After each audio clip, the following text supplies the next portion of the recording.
Esse vídeo é muito especial porque ele simboliza mais uma edição do Hobby com Amor. Se você quer saber um pouco mais sobre esse desafio, vai ser uma semana de pequenos desafios criativos, então eu recomendo que você olhe aqui na descrição do vídeo para saber mais informações. Mas não se preocupe porque o conteúdo desse vídeo aqui não depende do desafio, não depende que você participe dele para aproveitar. Eu sou a Monique Moleiro, aqui do Com Amor, e hoje nós vamos conversar sobre o nosso medo, a nossa insegurança para começar alguma coisa. É super normal nós termos essas inseguranças porque é algo novo. A gente tem naturalmente esse medo do desconhecido. O nosso cérebro ele gosta do conforto, né? Então quando a gente pensa em explorar algo novo, essas inseguranças elas surgem e fazem com que a gente questione se vale a pena ou não e faz com que a gente se questione também se nós somos capazes de fazer, se a gente tem as habilidades necessárias e tudo mais. A gente tem medo do que as outras pessoas vão pensar, a gente tem medo de dar errado,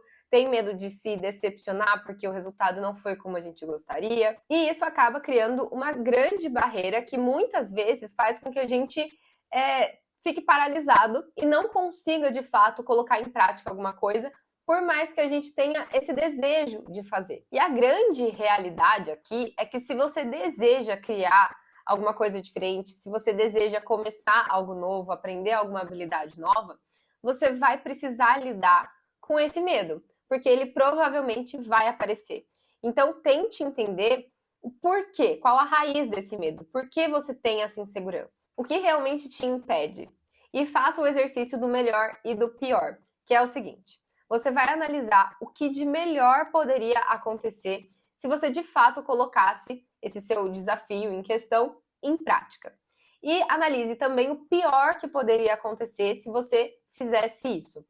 Na grande maioria das vezes, o que acontece é que a gente exagera muito o lado negativo, esquece um tanto do lado positivo, e quando a gente faz esse balanço, na maioria das vezes a gente percebe que o negativo, ele nem sempre assim é tão negativo e que o lado positivo muitas vezes é maior do que essa coisa ruim que poderia acontecer. Também entenda que pessoas diferentes vão ter barreiras diferentes, digamos assim. Para algumas pessoas já é muito difícil, é uma atividade muito difícil mesmo, postar uma foto do seu trabalho no Instagram. Para outras pessoas, isso já é algo muito tranquilo de se fazer. E para pessoas que estão ali sempre exercitando essa exposição a coisas novas, essa exposição a essa insegurança, lidar com essa insegurança, com esse medo, vai ser mais fácil que essas pessoas façam também outras coisas novas, porque meio que já está acostumado a fazer isso, a lidar com esse caos todo. Para pessoas que estão mais na zona de conforto, provavelmente vai ser muito mais difícil de lidar com isso no começo. E aí entra toda a questão de que, por exemplo, para essa pessoa que tem medo de postar uma foto no Instagram, postar essa foto já vai ser um super avanço. Que para aquela outra pessoa que está super acostumada a fazer isso já não gera medo, já não gera insegurança nela. Então, postar uma foto ali é super tranquilo, nem é uma barreira, entende? Mas para essa outra pessoa pode ser que isso seja. E por fim, vamos falar sobre ser iniciante, se colocar nessa posição de iniciante mesmo, de estar ali aprendendo alguma coisa do zero. Só para se colocar nessa posição de iniciante já exige coragem nossa.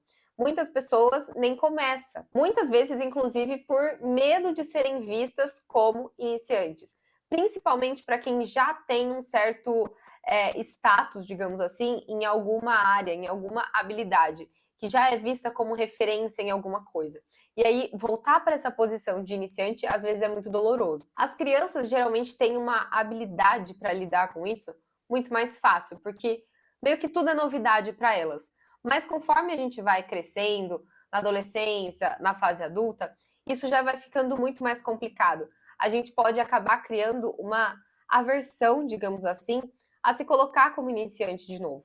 A gente não quer se colocar numa posição em que a gente admite saber pouco sobre algo e colocar numa posição onde a gente corre o risco de, por exemplo, fazer algo mal feito. Afinal, muitas pessoas passam anos se aprimorando em algo, em alguma área, e é estressante começar algo do zero de novo. E depois desse início que a gente cria coragem para começar, às vezes o bloqueio pode vir um pouquinho depois, alguns passos depois justamente quando a gente percebe que o resultado final ficou uma porcaria. Se a expectativa for muito grande no começo, a gente já querer que fique perfeito, que fique bonito, a chance de se decepcionar com o resultado também é muito grande e isso pode aumentar a chance de bloqueio para os próximos passos. E se a gente para pensar na realidade, qual é a lógica em já querer que algo fique bonito, que fique bom da primeira vez que você fizer alguma coisa?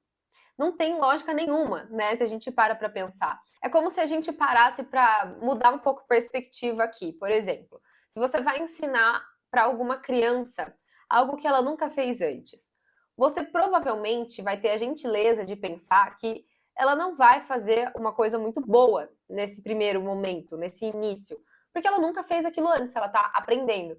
Você provavelmente não vai cobrar isso dela, porque isso coloca justamente uma pressão, um estresse muito grande.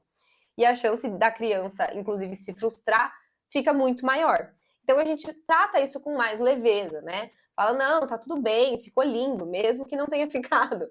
Então, se a gente coloca essa perspectiva de se tratar como se fosse a criança, no caso aqui, a coisa fica muito mais fluida, fica mais leve mesmo, porque a gente tira um pouco dessa pressão. Se a gente não coloca essa pressão na criança que está começando, por que a gente se coloca isso? Por que a gente acha que nós vamos fazer algo muito bonito e perfeito desde o começo?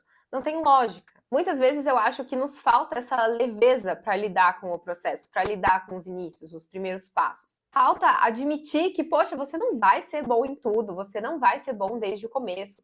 Falta rir um pouco mais de si, do processo. Falta não se cobrar tanto, falta curtir mais esse processo ao invés de ficar focada só ali no resultado final. Então, digamos que você vai começar a aprender tricô. Você nunca fez tricô antes, ou então já fez uns pontinhos lá na infância, quando era criança e tal.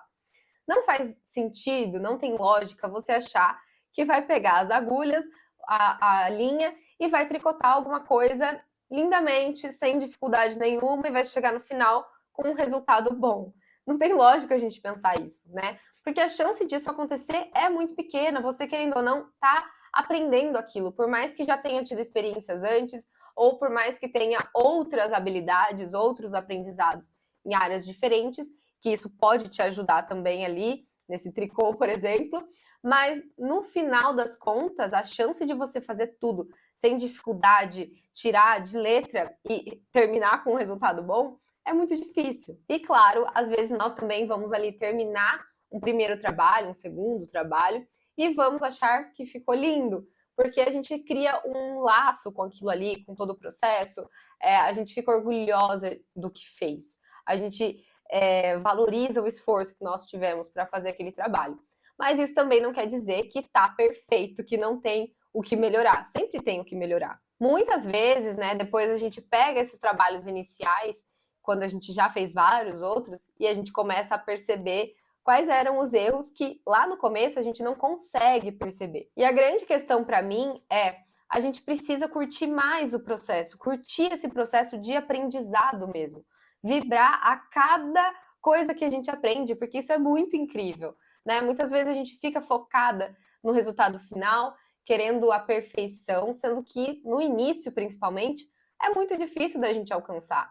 Então, a gente precisa curtir mais o processo sem pensar tanto lá na frente. E afinal, não faz sentido se cobrar essa perfeição, principalmente quando você está aprendendo algo. Nesse início, o foco tem que ser no aprendizado. E para o Hobby com Amor, para quem está participando, peguem essa mensagem para todos os 7 desafios, tá? Não existe certo ou errado aqui. A ideia é justamente explorar, é realmente tirar um pouco dessas barreiras, desses nossos receios e inseguranças para começar alguma coisa. Os nossos desafios vão ser super simples e fáceis de executar, mas eu sei que muitas vezes, mesmo sendo super simples e fáceis, a gente cria barreiras mesmo assim. A gente pode travar e o desafio vem justamente para tentar destravar algumas dessas coisas aqui. Eu espero que essa reflexão tenha sido útil para você, para que você possa se cobrar um pouco menos, colocar essa outra perspectiva para o seu processo de aprendizado, para que você possa realmente testar, experimentar, aprender coisas que você tem vontade, sem se colocar tanta pressão. Um super beijo e até a próxima. Eu espero te encontrar no nosso Hobby com Amor.